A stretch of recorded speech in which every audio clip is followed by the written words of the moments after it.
I know I'm overdressed for a TED talk, but a Spider-Man and a dancer always come in their costume. Sorry about that. I've seen God. I've seen demons. No, nothing is wrong with me and I'm absolutely fine. I'm trying to make a point here. Albert Einstein said, the power of imagination is much more powerful than the power of knowledge. A dancer imagines and gives life to her imagination. Kuchipudi dance is a creative journey, and Kuchipudi to me is an emotional marathon. I would like to take you all on this magical journey. When was the last time you got lost in a trance in this time-bound reality? Or when was the last time you whirled in the ecstasy of emotions? Every morning, my dance leaves me with this sense of happiness and fulfillment.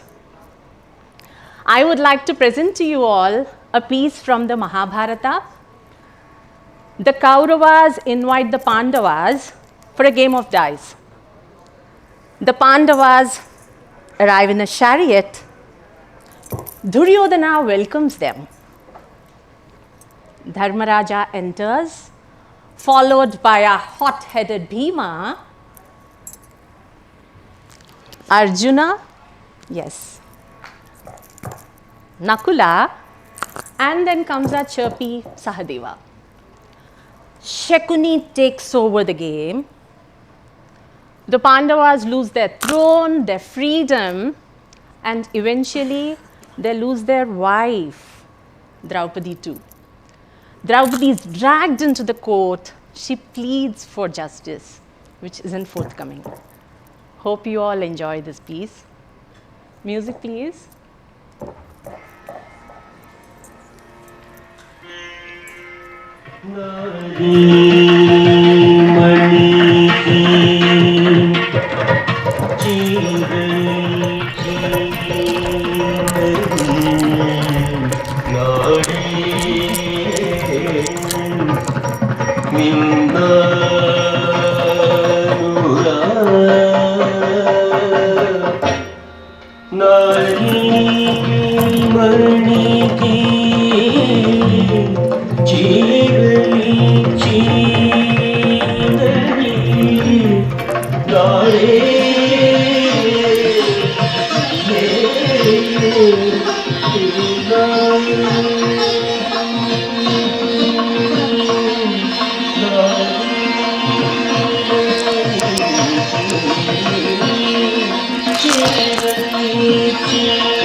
Thank you all.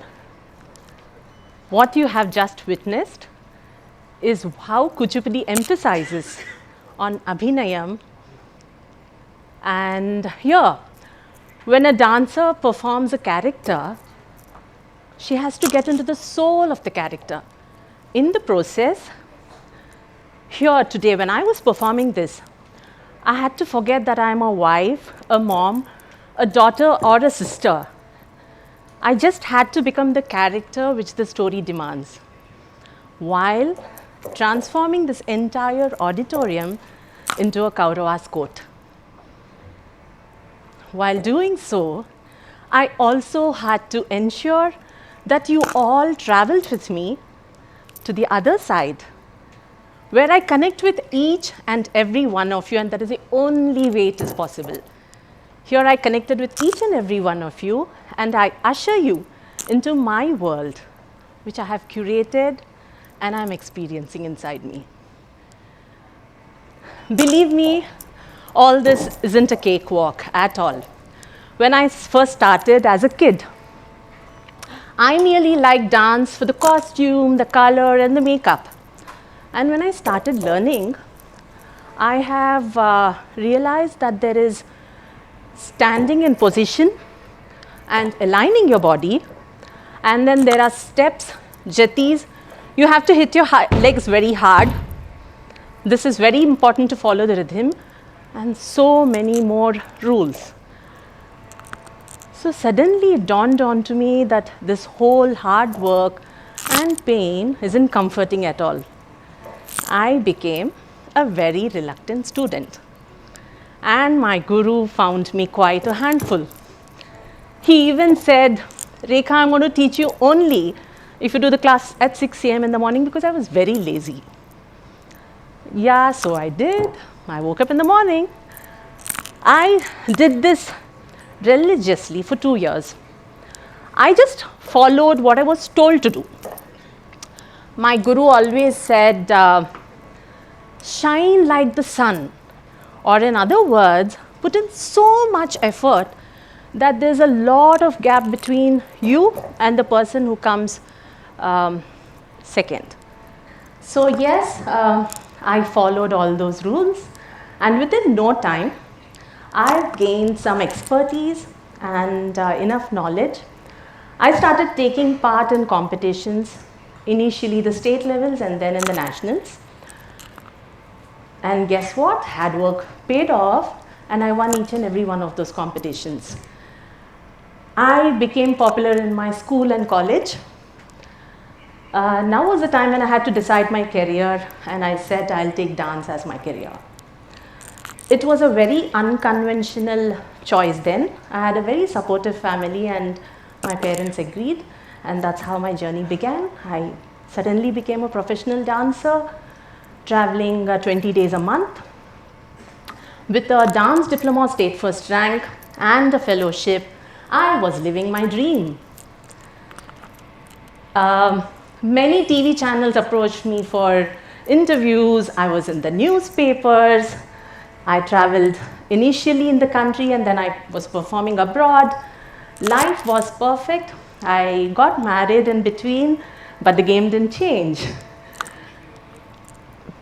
So everything was perfect, and I was at the peak of my career when dance has become my identity until I became a mom. Suddenly children have become my world, and from being a full-time dancer, I became a full-time mother.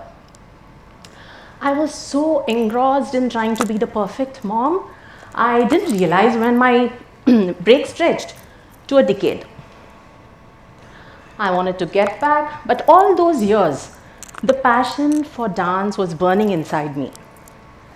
Yes, I did get back, but the passion and the love I had for dance has only made my expressions, emotions, and my creations much more stronger. I became much more matured in my thoughts. When I got back, but the world wasn't the same anymore. Social media has taken over every aspect of our lives. My stage was merely a device in my audience's hand. My 2-hour performances gave way to 2-minute Instagram reels. And especially during the lockdown, the stage, which was the pinnacle for the artist's performances, was merely a prop to create feed for the social media. I began to adapt to this reality. I embraced technology. I started a music and a dance school, both online and offline, and this is to promote my culture and dance to the next generation. I became known again. I was invited to teach 1,200 dancers. I was the instructor for the largest Kuchipudi dance lesson. This was organized by the Guinness Book of World Records. So while all this was happening, the point I want to tell you all today is dance has modified my thinking. Over the years, it has rewired my mind, body, and soul. Dance is a powerful medium. Dance can create life-changing experiences. A good dancer can inspire exhaled thoughts in the audience. When I was performing the Mahakali piece, I had a war scene where Mahishasura and Mahakali have a war, and finally Mahakali slays Mahishasura. People believe what they see. Here, they were seeing Mahakali slaying Mahishasura and said, the goddess is here. Just the way today, you have seen a very helpless Draupadi crying here in this auditorium in front of you. And that is the power of storytelling in dance. this is where I want to bend the rules. Using this powerful medium of mine, of course without changing the structure, why don't I create some content which is more relatable or in tune with today's world's problems? How about I take a very thought-provoking content like women's abuse? Wasn't Draupadi's story the same? Was it any different from what is happening in the world today? Have we evolved? No. Have we changed? No. We are still the same. So if my dance or my ideas can bring a change in the thought process of my audience, I'm happy to bend the rules. For art to be relevant, it has to evolve with times. A dancer has to tell today's stories. Of course, I have to also tell the stories of my tradition and culture too. But in the process, I shouldn't forget today's stories. If at least one, if I can change or alter the mindset of at least one person in my audience, I'm happy to bend the rules. Thank you all for your time.